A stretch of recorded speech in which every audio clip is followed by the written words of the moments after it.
Welcome, and for those of you who wondered what an overall shot of my railroad looks like, I'm going to give you kind of a drone's eye view here, and then we're going to talk about what do I do between operating sessions to get the next one ready.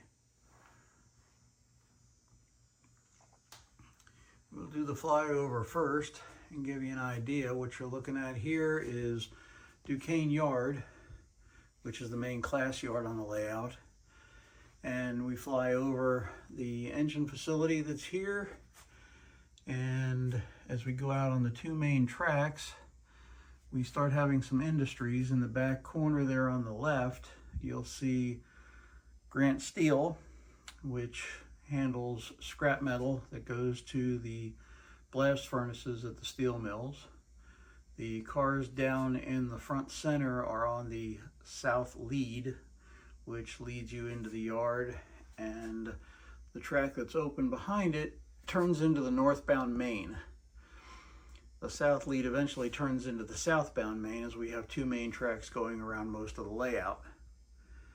The tank car facility that you see in the front is Copper Chemical, and in the back corner here, where you see the Penn Central trailer, is Butler Refractories. There are two tracks there. You can see a Conrail boxcar sitting up underneath there. And in the building to the left, they get covered hoppers. And as you can see, if you look into the parking lot, you can see that Butler actually had a third track, which was abandoned a long time ago and only houses an abandoned boxcar that apparently never got picked up, so the company just uses it for part of their storage in their building. As we pan back around, continue around the northbound and southbound main, the southbound main being closest to you, you see Atlas Cement here. And Atlas has a very long siding, holds quite a number of cars, and only has two actual spots where things get loaded or unloaded. Following the mains further down, on the left-hand side, you can see the General Motors Fisher Body Plant. That facility holds 6 cars inside the building. And the track in between all of this is the descent down into staging, which we will go and look at the staging yard here in a little while. But it goes down there into the tunnel and disappears down a 2.5% grade and goes into staging.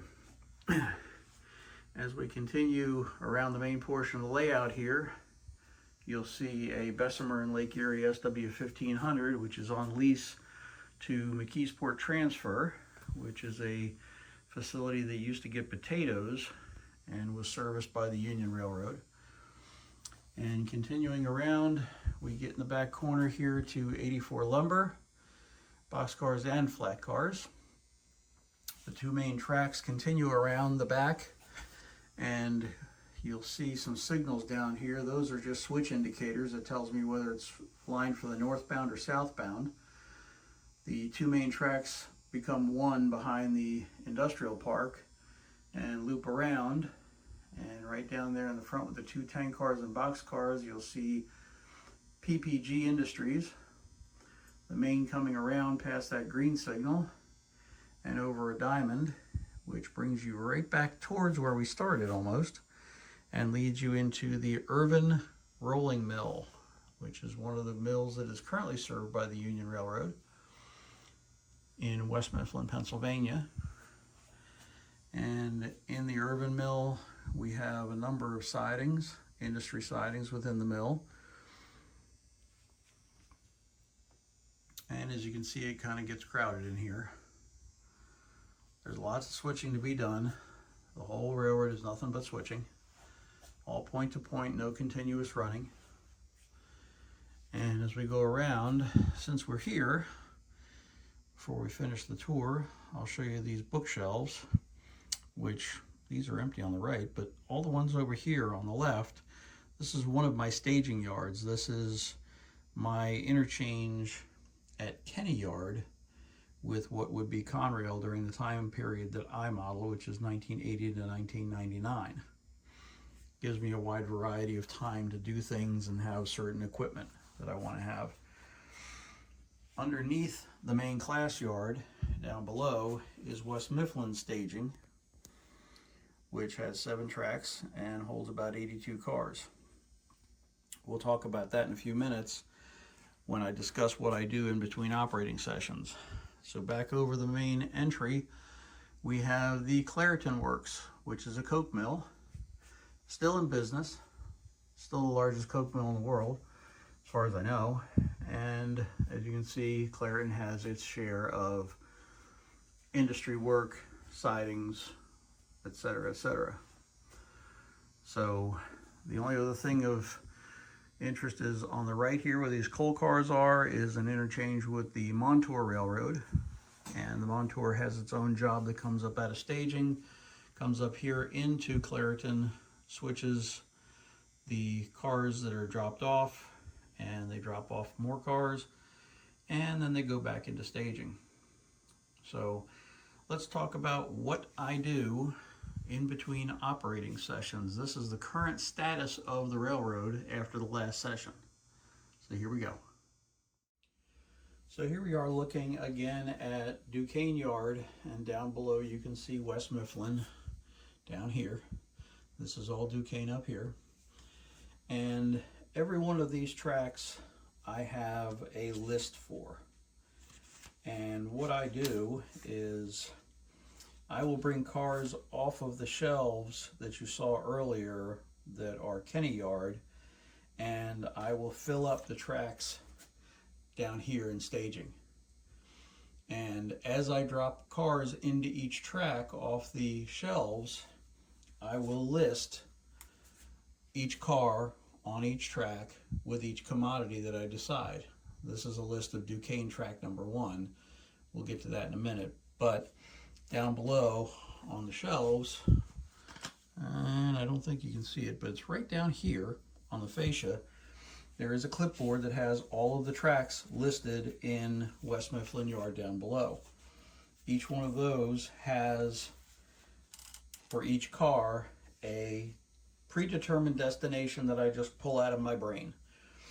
And the tracks that get emptied go in sequence. So if I pull number 6 track from West Mifflin and bring it up to the main class yard up here, then whatever cars I drop in number 6 track down here off of the other section of staging, I write a brand new list, and that list goes to the back of the tracks on the clipboard.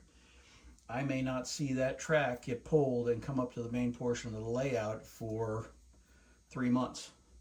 I may not see any cars that come out of Kenny Yard or that go to Kenny Yard. They may not show up for 6 months back on the layout.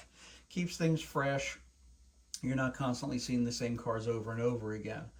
And I think that that adds a little bit more realism, because when cars go from one place to another offline, frequently, unless they're in captive service, they don't come back very soon. So one of the other things that I do is if I have a problem with a car, I have created these little happy shop tags. And what I do is I just write down the car number and where it is, and then I write down whatever the defects are, and that car has to get switched out. And the yard crew will switch that out. So in the current yard, in the class yard right now, let's see, where is that car? It's in here somewhere. Okay, here we go. I've got on 6 track, Duquesne 6, I have got a shop car that's going to go to shop 2. Right here, it's a WW 3027 hopper car, and it's going to go to the shop. And that means it's going to be set out, and then I'll take it upstairs to the workbench, and I'll make all the repairs necessary, and I'll bring it back down, and then I will put it back in service, clear the shop tag, and it will get switched out and go to its eventual destination. So that's the general idea of how I do things. Trains or cuts of cars will come from staging that will go down to West Mifflin down here, and then when it's their turn, when that track gets cycled to the front of the clipboard, that track will get pulled by this power here and come up out of the staging yard and then end up over here somewhere in an open track or on the southbound lead or something for the yard crew, these unlucky guys here, to go ahead and take that track, and then they have to classify that. Now, as part of setting myself up for an operating session, the first thing I do, if it's in the morning, I will have a cup of coffee with me. Since it's the evening, I have a glass of sangria out of sight, so you can make all the fun of me you want. But what I will do is I will walk every track in every industry, in each of the mills. I will walk everything, and I will take track lists with me, and I will make updated track lists on what is where. The track lists that I make up will be reflective of the last set of switch lists that I wrote at the end of the last session. So if, say, this boxcar and these two hoppers, which are full of coke, they're slated to go to the main class yard over here, well, I know that the boxcar is actually a load for PPG Industries over here. The two hoppers over here, I really should be using a pick for this, the two hoppers that are loaded with coke have come from this industry down here, which is the coke tracks, and they have gone over this track right here, which is the scale track. They were weighed and then they were set off. In this next session, these two cars will go to the main class yard. The loaded coke that you see here in the siding will be pulled and go over the scale track, and once they're weighed, they'll get set off somewhere here in one of the yard tracks until the next session. So they're all staggered, and eventually they'll make their way to the class yard, and then they'll make their way on to their final destinations. In addition to that, I will also come over here to the class yard, and with these engines I will pull every track. I will pull 0, 1, 2, 3, 4, 5, and 6, and I will confirm what is in those cars and what their destinations are, because they do get mixed up during a session, and those lists have to be written.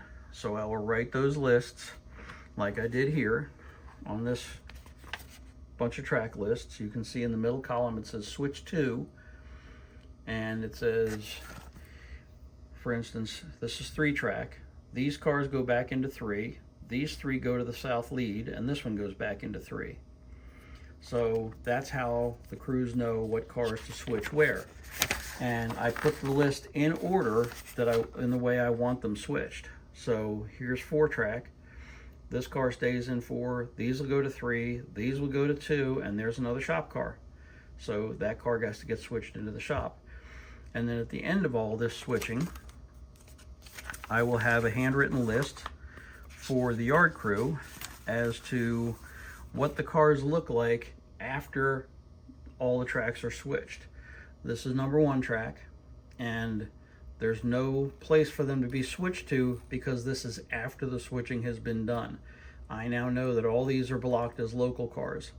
So the yard crew can kind of check my homework and make sure that I did it right by looking at the list afterwards and saying, okay, that's exactly the way it's supposed to look, and then we move on. As with the Clairton mill earlier that you saw, this is the Irvin mill again, and I will pull all the cars out of all the industries and verify their numbers, that they were switched out properly the last time. If there's any errors or changes that need to be made, I will write those into the switch list for the next session. And as I do that, I also will go and all the industries on the main track, 84 Lumber back here, McKeesport Transfer, General Motors, etc., they will all get rewritten.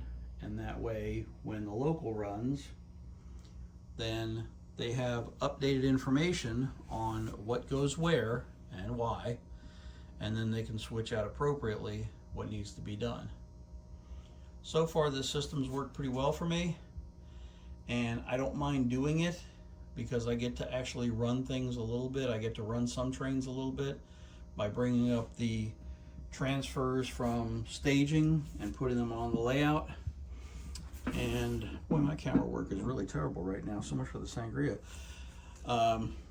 Then I will write everything up and put it all in order, put it all on the clipboards, and when it's time for an operating session, everybody's ready, all the jobs are ready, and hopefully I've made it simple enough that everybody knows what to do. The other thing that I do, and I ask my operators, is when you look over the paperwork and the switch list, just let me know what you think could be changed or added or subtracted to make it easier. And so far everybody seems to be pretty happy with it and the way it's operating. They all seem to have fun, and as far as I'm concerned, that's what it's all about. So hopefully this gave you some insight into what I do and how I get myself ready for the next op session. I will do some switching tonight just to clean things up a little bit, and I will be ready for the next op session. Most of my switch lists are written and ready to go. So if you have any comments or questions, please feel free to write them up and send them in. Be more than happy to read them and respond. And that's all I got for now. So enjoy, happy modeling, and always wave hi to the union. See ya.